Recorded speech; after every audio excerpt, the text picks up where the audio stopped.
Palm Sunday. Dahil bumibili ng palaspas. Ha? Kaya may palaspas. Palm Sunday.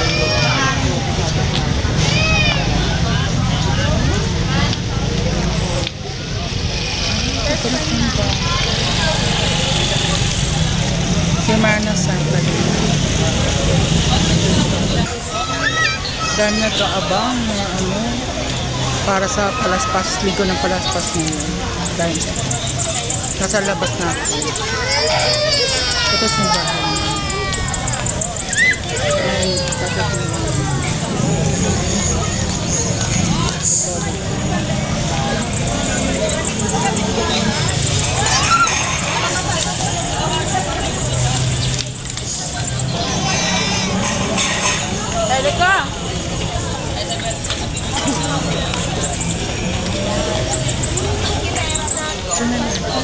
Pauwi na sila yata.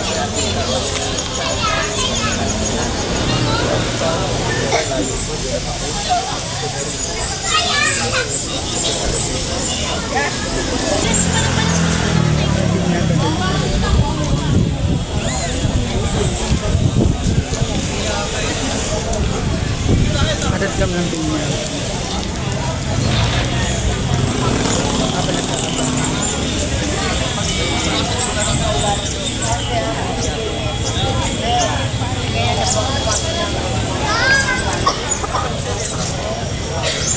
Ayan, simulan sa magbas. 4 sa lasing ko.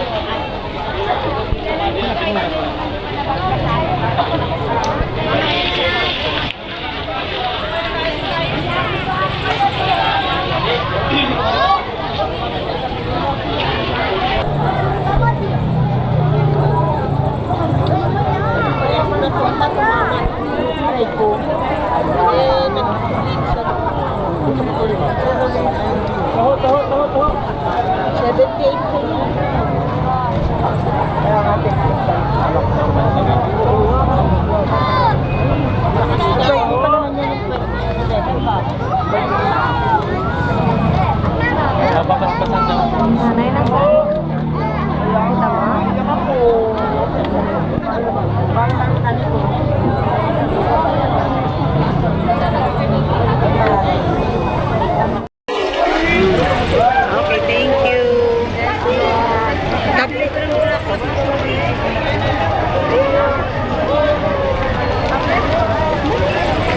Ay!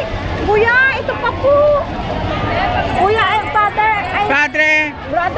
Brother, ito pa dito. Ito pa, tita. Brother. Ayan. Ay, tableta tayo.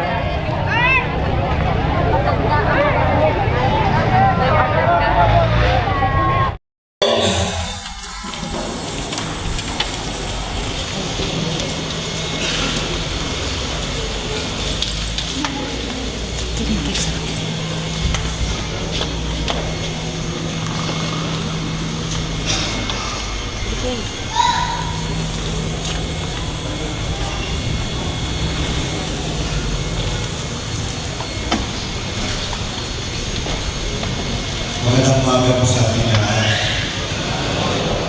Magandang umaga po sa ating lahat. Magandang umaga po. Ganda na po ba kayo? Opo. Mag-inuman at kumain. Saan ba yung mga magulang?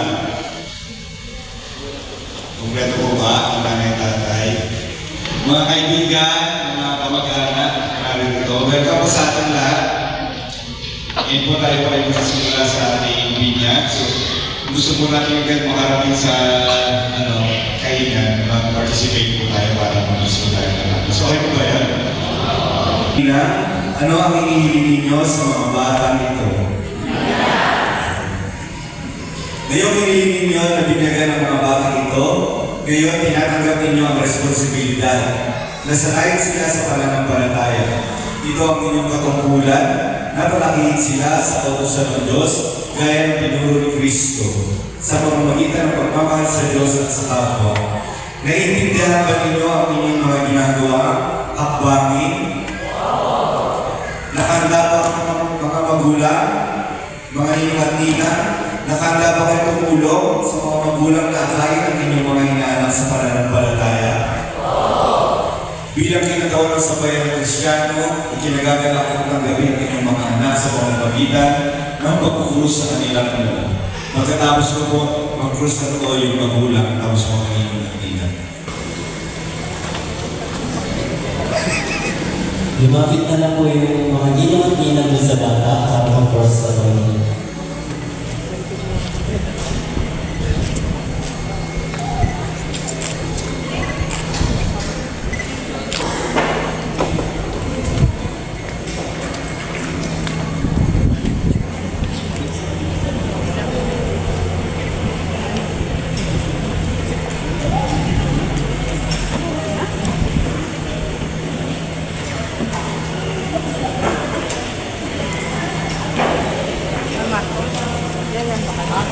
Ngunit pinagwikaan sila ng mga alagad.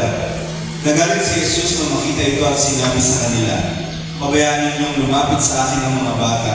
Huwag ninyo silang sawayin, sapagkat sa mga katulad nila, naghahari ang Diyos.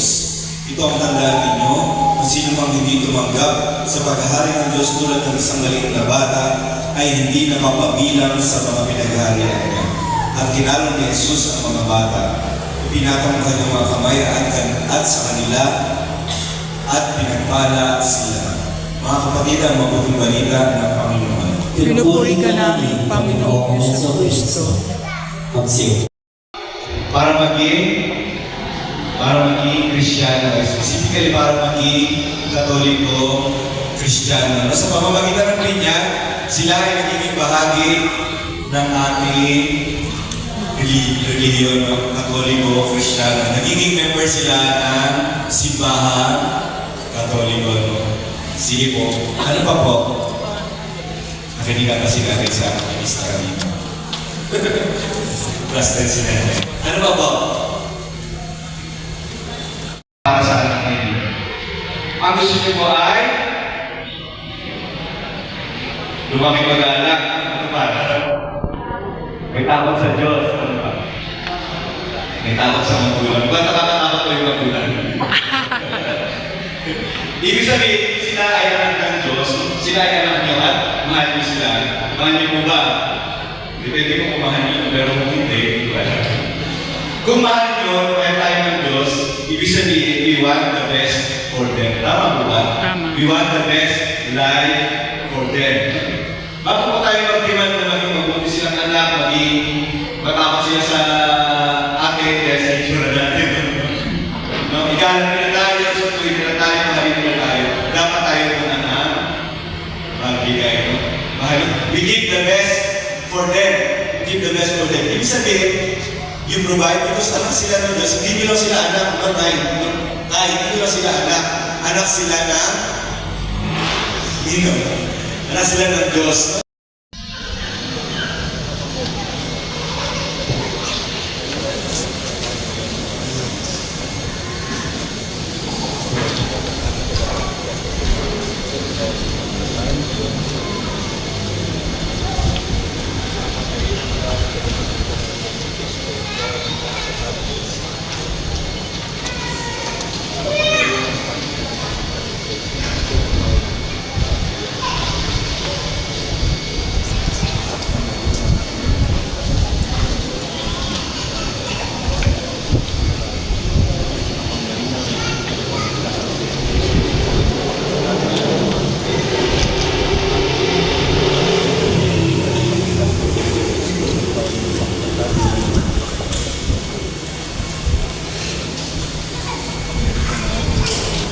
Pangako, noong kayo ay binyagan, natatalimuran ng lahat ng kasamaan at kasalanan.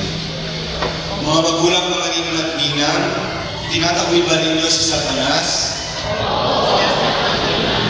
Itinatakwil ba ninyo ang kanyang mga gawain? Itinatakwil ba ninyo ang kanyang mga pang-aakit? Mga magulang, mga ninong at ninang, sumasampalataya ba kayo sa Diyos na mga makapangyarihan sa lahat na may gawa ng langit at lupa?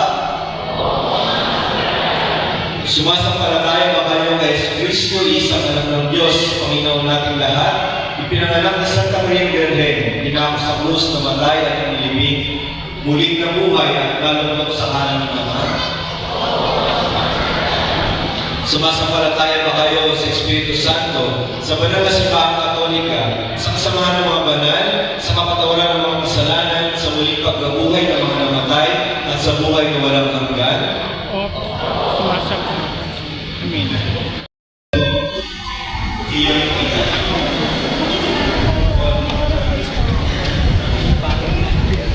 Kon ina, ito ay binibigay ko sa ngalan ng Ama, ng Anak, at ng Espiritu Santo.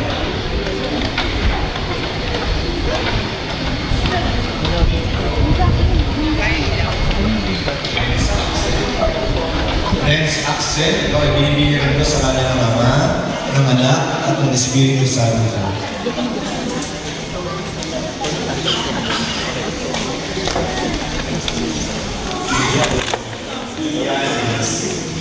Iya Denise, ito ay binibigay ko sa ngalan ng Ama, ng Anak, at ng Espiritu Santo. Binibigay ko sa ngalan ng Ama, ng Anak, at ng Espiritu Santo.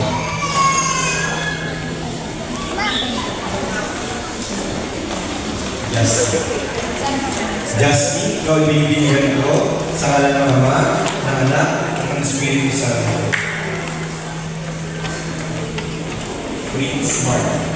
Prince Mark, ito ay binibigay ko sa ngalan ng Ama, ng Anak, at ng Espiritu Santo. Zion Kyle Bride. Bride or Bride? Bride. Zion Carl Bride, ito ay binibigay ko sa ngalan ng Ama, ng Anak, at ng Espiritu Santo. Ito mo nang isusuot. Ihanda mo yung damit na puti, huwag po mo nang isusuot.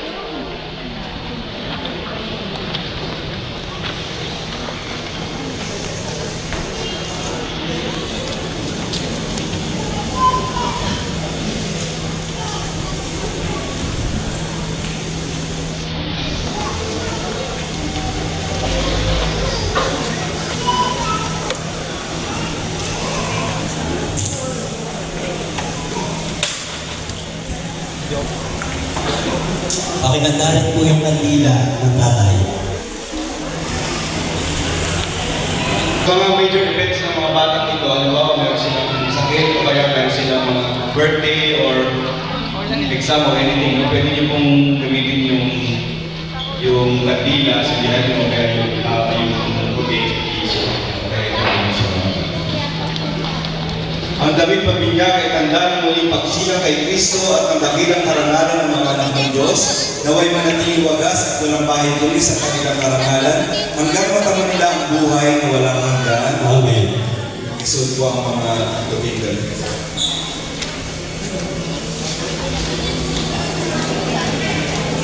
Pwede na po yung mga nanay na may hawak ng baby. Naiwan po yung mga tatay, hawak po yung mga kandila.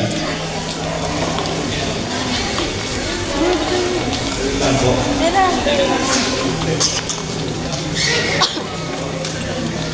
Ngayon po yung mga tatay, hawak po yung kandila. Ang ilaw na ito ay tanda ng liwanag ng Kristo na tinanggap ng bakong binyag sa tulong ng mga magulang, mga ninong at ninang, naway mag-alam ito sa kanilang puso't diwa. Number 4. Tapos po yung staff na ibabalik sa inyo, huwag niyo pong iwawala. Kasi yun yung magiging parang pinaka-ticket ninyo para makuha yung baptismal certificate.